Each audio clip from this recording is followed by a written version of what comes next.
তো আমরা বন্ধুরা আপনারা কেমন আছেন অবশ্যই কমেন্টে কিন্তু জানাতে পারেন। তার আগে একটা ভিডিও দেখুন যে ভাই মদন মিত্র তৃণমূলের একজন বলতে পারেন দামি নেতা, তিনি তার তাকে বলা হয় যাতে ড্যাশ ড্যাশ তালে ড্যাশ ড্যাশ। আপনারা নিজেরা কিন্তু ভাই বসিয়ে নিন, আমি বসাতে পারলাম না, তাহলে আমার বিরুদ্ধে ভাই কেস হয়ে যাবে। ঠিক আছে, আমি যদি কিছু বলি এখনই আমার বিরুদ্ধে কেস হয়ে যাবে।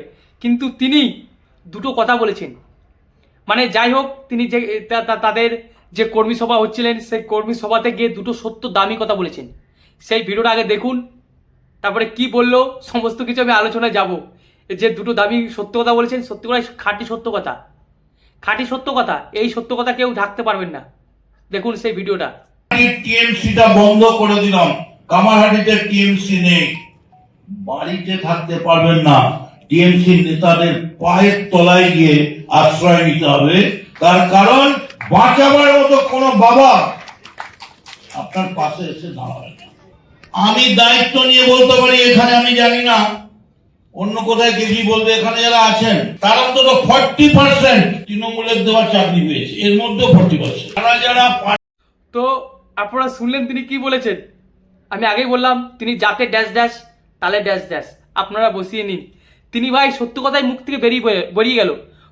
দ্বিতীয় কথাটা আমি আসছি, দ্বিতীয় কথা, প্রথম কথায় আসবো, দ্বিতীয় কথায় তিনি কি বললেন, এখানে যারা বসে আছেন তাদের 40% চাকরি টিএমসি পার্টি করিয়ে দিয়েছে। অর্থাৎ তিনি কি ঘুরিয়ে বলে দিলেন যে এই 40% চাকরি দিয়েছেন মানে কি দুর্নীতি করেছেন, তাই তো? তিনি কি বলতে চাইলেন যে যে শিক্ষা ব্যবস্থা, যে চাকরি, যে যাদের চাকরি আজকে গেছে তাদের 40% চাকরি তৃণমূল সরকার খেয়েছেন, সেটা কি বলতে চাইছেন না তিনি? যে তার মানেটা কি আমাকে একটু কমেন্টে জানান বন্ধুরা, তার মানেটা কি যে 40% চাকরি তৃণমূল করিয়ে দিয়েছে তাদেরকে? তার মানে যারা তৃণমূল করেন, একটু খোঁজ খবর নিয়ে এবার দেখতে হবে কারা এই শিক্ষক যারা তৃণমূল করেন। তাদের তো ভাই এবার তো তাহলে খোঁজ খবর নিতেই হবে যে কারা তৃণমূল করেন, যারা এই 26,000 শিক্ষক আছেন তাদের মধ্যে কারা তৃণমূল করেন। তিনি দাবি করছেন যে 40% চাকরি তৃণমূল করিয়ে দিয়েছে, তাই তো? 40% চাকরি তিনি দাবি করছেন এবং তিনি পরিষ্কারভাবে স্পষ্টভাবে ঘুরপথে তিনি স্বীকার করে নিলেন যে তৃণমূল দুর্নীতি করেছেন, তৃণমূল দুর্নীতি করেছেন। তিনি ঘুরপথে কিন্তু তিনি স্বীকার করে নিলেন। ভাই এর জন্য ওনাকে স্যালুট, এর জন্য ওনাকে স্যালুট। আর বাংলার মানুষকে বলবো আপনারাও একটু দেখুন মদনবাবু তিনি কি বলছেন, যে 40% চাকরি এই তৃণমূল সরকার করিয়ে দিয়েছে। তার মানেটা কি? টাকার বিনিময়ে করে দিয়েছে, তারা দুর্নীতি করেছে, দুর্নীতি করে চাকরিটা করে দিয়েছে, তাই তো? তার মানে তো তাই দাঁড়াচ্ছে। এবার আমার প্রশ্ন, আমারও একটু খোঁজখবর নিয়ে দেখতে হবে যে এই যে 26,000 যে চাকরি বাতিল হয়েছে এদের মধ্যে কজন তৃণমূল করে, কজন তৃণমূল করে? কারণ তার কথা অনুযায়ী 40% চাকরি তৃণমূল সরকার করিয়ে দিয়েছে। তারাই কি তাহলে সেই সমস্ত লোক এই যারা ঢুকে আছে 26,000 চাকরির মধ্যে, শিক্ষকের মধ্যে, যাদের চাকরি তৃণমূল সরকার করিয়ে দিয়েছে? যেটা কিন্তু মদনবাবু নিজের মুখেই স্বীকার করলেন যে 40% চাকরি কিন্তু আমরা করিয়ে দিয়েছি। তার মানে এটা পরিষ্কার পরিষ্কার স্পষ্ট হয়ে গেল যে বাংলার মূর্খ মানুষগুলো বলবেন যে তৃণমূল কিছু করেনি, তৃণমূল কিছু করেনি। মদন মিত্র বাবুর ভাষণটা শুনুন, তিনি কি বললেন, যে 40% চাকরি তৃণমূল করিয়ে দিয়েছে। ভাষণটা তো শুনলেন, এবার আপনারা কি বলবেন? আমি যখন লাইভ করছিলাম একজন এসেছিল আমার লাইভে, বলছে বিজেপি হাটাও দেশ বাঁচাও, আমি মেনে নিলাম, কিন্তু তৃণমূল থেকে, পশ্চিমবাংলা থেকে তৃণমূল হাটাও দেশ বাঁচাও, নাহলে এরকম 26,000 চাকরি আরও যাবে। সেটা কি প্রমাণিত হলো না যে এই সরকার যদি থাকে, মদন মিত্র বাবুর ভাষায় যে 40% চাকরি দেওয়া হয়েছে, কালকে দেখবেন 80% চাকরি হয়ে গেছে, তৃণমূল দিয়ে দিয়েছেন। আর একটা কথা বললেন, কি বলুন তো? তিনি আর একটা কি কথা বললেন? প্রথম কথা এবার আসি, তিনি বললেন তৃণমূলের পোশাক যদি খুলে নেওয়া হয়, তৃণমূলের পোশাক যদি খুলে নেওয়া হয়, এখানে যতগুলো এমপি আছে, নেতা আছে, তাদের খুঁজে পাওয়া যাবে না। একদম বাস্তব কথা, একদম সত্যি কথা। এই তৃণমূল পার্টি যেদিন হারবে পশ্চিমবঙ্গ থেকে, সেদিন আপনিও খুঁজে থাকবেন না, সেদিন আপনাকেও খুঁজে পাওয়া যাবে না, সেদিন আপনাকেও খুঁজে পাওয়া যাবে না। ওইখানে লোকেদের কথা আমি বলছি না, তৃণমূলে যারা করে তাদেরকেই খুঁজে পাওয়া যাবে না। কারণ পশ্চিমবঙ্গে মানুষের এতটাই ক্ষোভ জেগেছে এই তৃণমূল পার্টির বিরুদ্ধে। যেদিন এই তৃণমূল পশ্চিমবঙ্গ থেকে হেরে যাবে, সেদিন এই তৃণমূল দলটাকে আর খুঁজে পাওয়া যাবে না। যেটা মদন মিত্র বাবু বলে ফেললেন, মুখ ফুসকে বলে ফেললেন, হয়তো তিনি ওই অঞ্চলটিকে ঘিরে বলেছেন, কিন্তু আমি গোটা পশ্চিমবঙ্গের কথা তুলে ধরছি। তখন দেখতে পাবেন না যে কে মদন মিত্র বাবু, কে অনুব্রত বাবু, কে অমুক, কে তমুক, তখন কেউ থাকবে না তৃণমূলে। এবং যদি আপনারা মনে করেন যে অভিষেক বাবু তৃণমূলকে এগিয়ে নিয়ে যেতে পারবে, তিনি তো আসার পর বলেছিলেন 2021-এ যে তৃণমূলকে সর্বভারতীয় দল করব।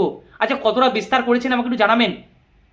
আমার তো কাছে এখনও সেরকম কোনো রিপোর্ট আসেনি যে তৃণমূল কংগ্রেস অমুক রাজ্যে গিয়ে ভোটে লড়ছে, অমুক রাজ্যে গিয়ে ভোটে লড়ছেন, তিনি পারবেন না। তার দম কতটা আমরা সকলেই জানি।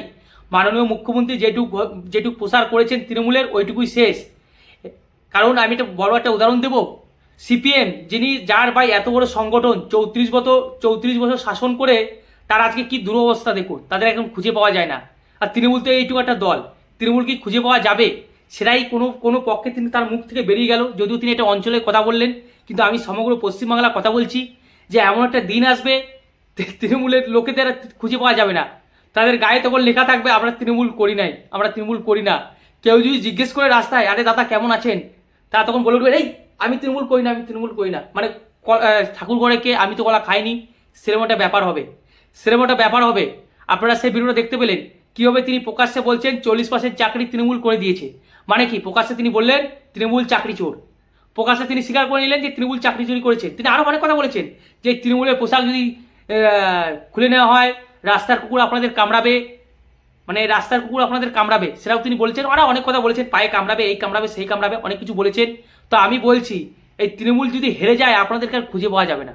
বাংলার মানুষ সেই ব্যবস্থাই করবে, বাংলার মানুষ সেই ব্যবস্থাই করবে। আপনারা যে দুর্নীতি করেছেন, আপনারা যে দুর্নীতি যে কোথায় গেছে সেটা আপনি আজকে আপনার মুখ থেকে, মানে তাদের মুখ থেকে, তাদের নেতা মন্ত্রীর মুখ থেকে বেরিয়ে আসছে, এবং তারা এখন থেকেই ভাই ভাবনা চিন্তা নিয়ে নিচ্ছে। মানে এটা হচ্ছে 2026-এর ঠিক কী ঘটবে তার আগাম প্রস্তুতি। যদি কিছু উল্টোপাল্টা হয়ে যায় তাহলে তৃণমূল নেতা মন্ত্রীরা কী করবে, সেটা কি আগাম প্রস্তুতি? আপনারাই অবশ্যই কমেন্টে জানান, আপনারাই কমেন্টে জানান।